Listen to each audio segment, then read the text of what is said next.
And this over here is a bit nastier. I'm gonna have to get underneath here and wash all this off before we work. First, little floor sweeping. Priorities, right?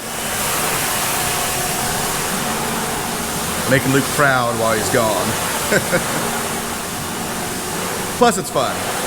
All right, everybody, welcome back. As you can see, we got one of the 4-wheel drives, the 550 Steiger in the shop.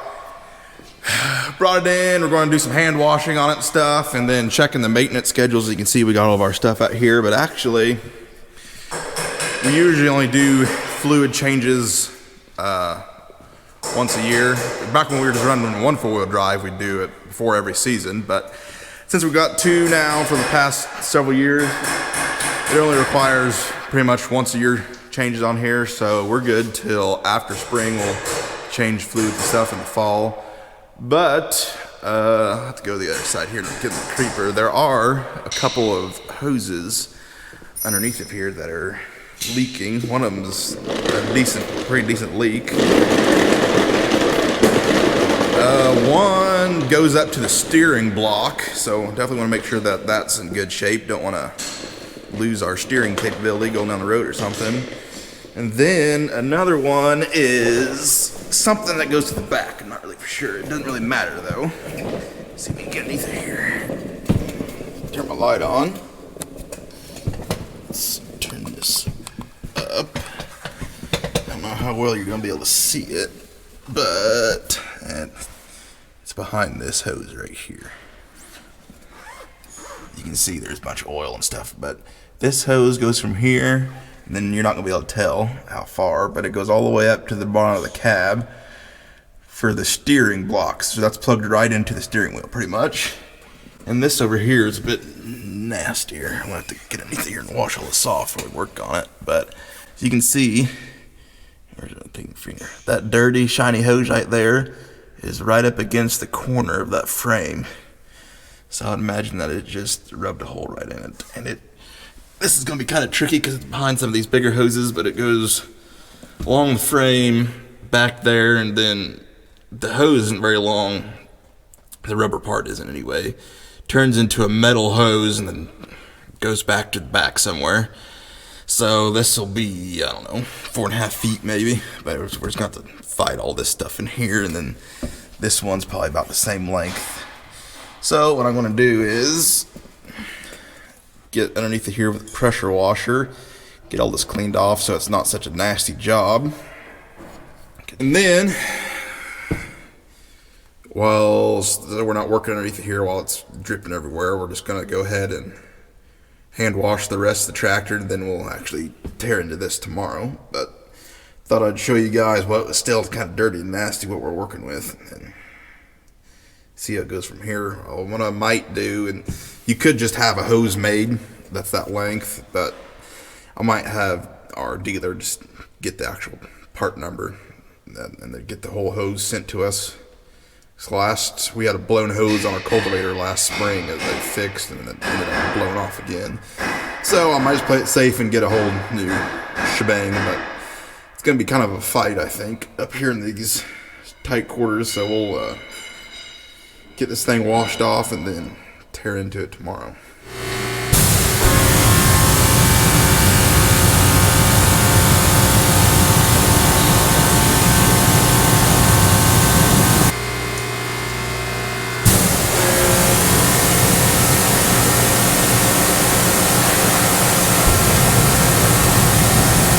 Okay, so you know how I said, I guess it's probably been the last clip, we're going to start on this tractor tomorrow? Well, tomorrow was yesterday, and then this is the next day. So it pretty much took us all day to get 3/4 of the way to halfway done. So we got one of the hoses off. This is the new one. And the reason where it failed at, I think, is where it was crimped.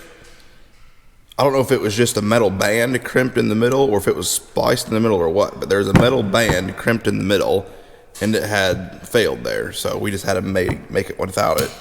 And the reason that metal band was there is because there's a clamp that holds this in place, not in place, but just holds it more secure, I guess. But we're just going to do away with that. So that wasn't too bad. It takes so dang long doing the stuff when I literally had my face pressed up against something the other day. That's why I didn't have the camera in there, because I could barely fit in there. And then you're working, you're barely stretched out, and you're just trying to work with your fingertips. Oh, it's a big pain in the butt. But let me slide underneath here and show you what we're working with here. We actually, well, take this to the blooper reel. Dad ran to get a couple different tools. Turn this light on here. I don't know if you're going to be able to see this or not. I'm just going to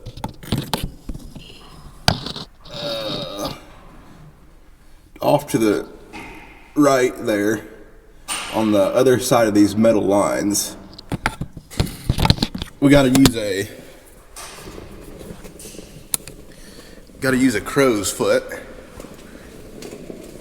So we actually didn't have any of the sizes we needed, so Dad went to go get a couple.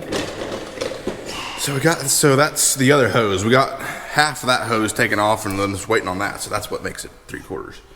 But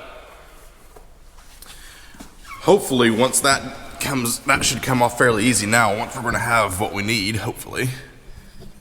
Not easy, but it's just gonna come off like it's supposed to. And then where this hose that we got taken off yesterday, I don't know if I showed you this or not, but right there is the block either for the steering wheel, maybe the brakes or something. So I'm gonna put that back on while Dad's getting those tools. Can't fall off this tractor one-handed.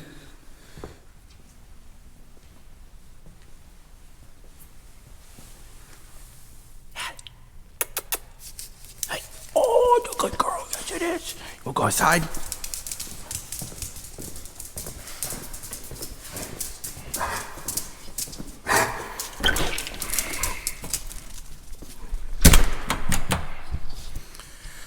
Well, new day, still me.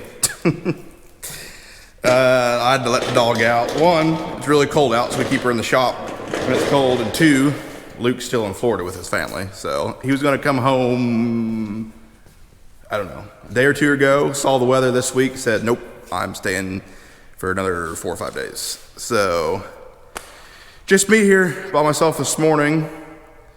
Dad's taking a couple steers to a plant over in Indiana, and then Matthew's doing some township stuff. Hopefully he'll be here later today, because I think we're gonna set up the conveyor at the last bin here that's got corn in it here at the shop. And then since this week is supposed to be so cold, it'll be a good week to haul out some couple bins up at Matthew's house, about 10,000 bushels up there probably, maybe a little less. That's just grass, so we got to do that when it's frozen or dry. So this will be good week for it. And as you can see, this tractor's still in here. I have been having all the hoses are on, but it was just a job, and it was not very fun. But that's why I'm not a mechanic.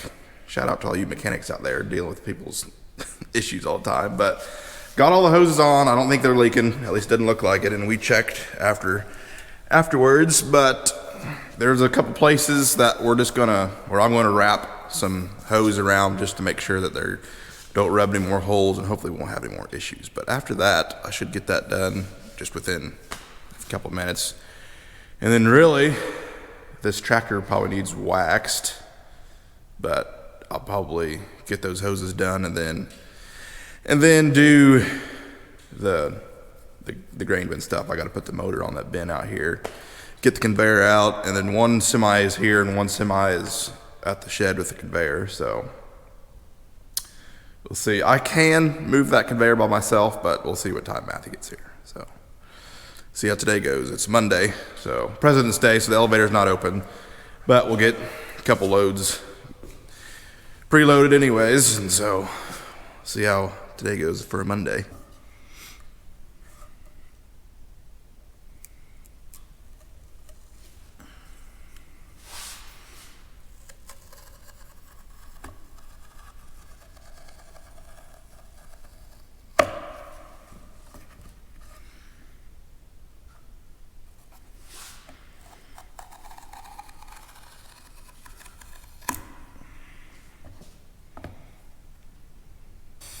So obviously, I don't know, those are probably like a 3/4 inch outside diameter hose underneath there.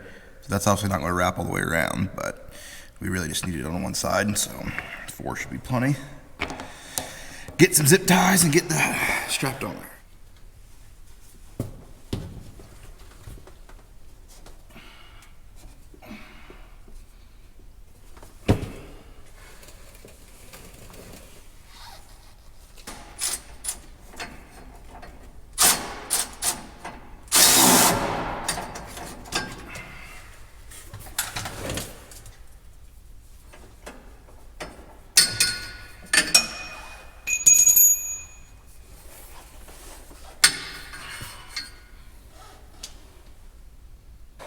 Well, that took like 20 minutes to put on 2 zip ties. As you can see by how the zip ties went, that's about what the hydraulic hoses were like. But it's just so tight up there, I can't get my shoulders up anywhere, and I'm just doing everything one-handed. But I only used 2 of those things, so I guess if we find any more, I can put on more of them. But that should be more than sufficient. So I'm gonna go, before I go get the conveyor, there's some cords and a motor in the other building I'm gonna put on the bin, put on the underflow and stuff. So it's not too warm out. It's about 15 and the wind chill's about 0, I think, but that's all right. I've done both, but I'd rather haul out and sweep out a bin and stuff when it's 10 degrees out than when it's 100 degrees out, so.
All right, I got the big cords. So what the big cords are going to have to do is we're going to have to run power from the big bin over here with the big cords to the conveyor.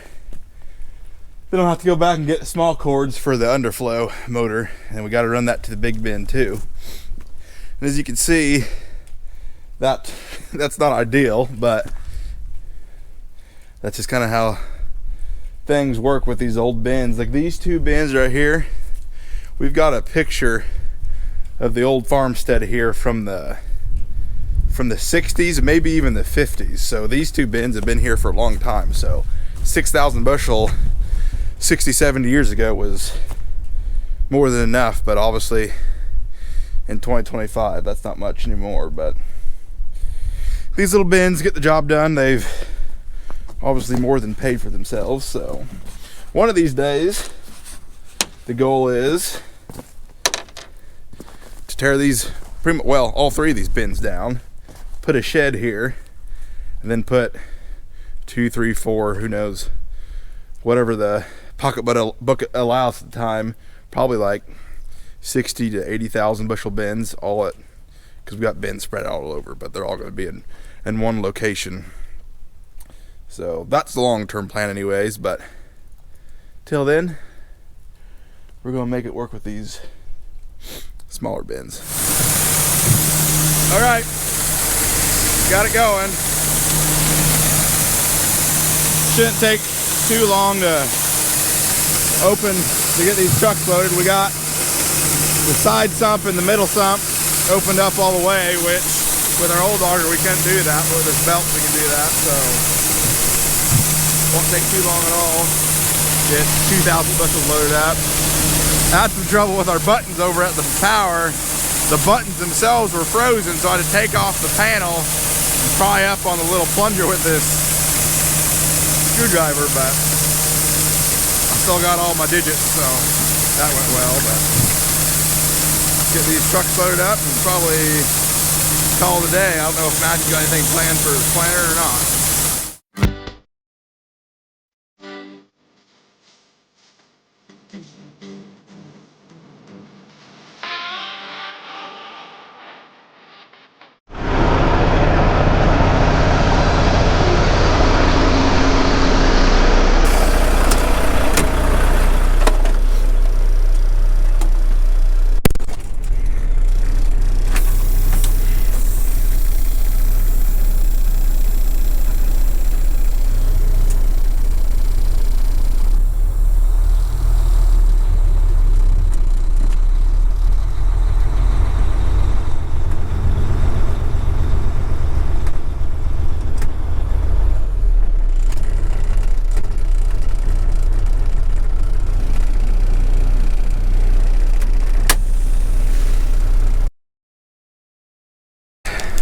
Got the sweep put in on the last truck.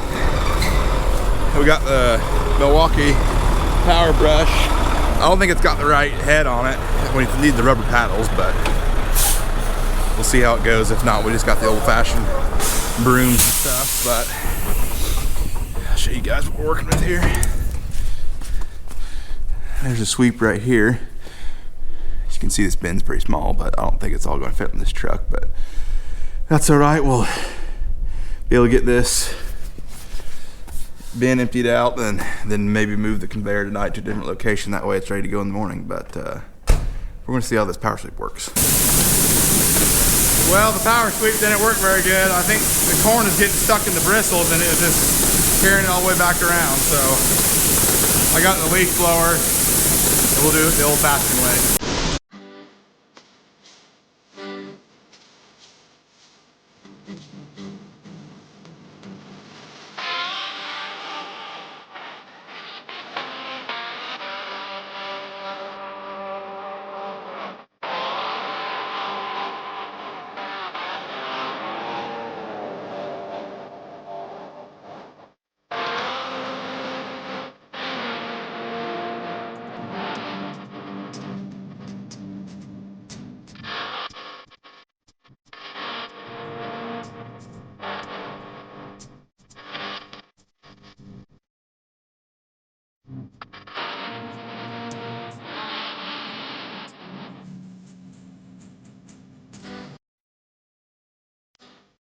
Well, got the bin cleaned out. I'm sure you guys saw that in the time lapse. Sorry, we kind of had quite a few time lapses in this video, but that's just the way it goes sometimes. Got that out, got everything cleaned up, got the hitch hooked up back to the conveyor. Matthew's gonna take it to his house. We got, I don't know, 8,000 or 10,000 bushels there. We're gonna get done, hopefully, probably won't get it done tomorrow because it's in 2 bins.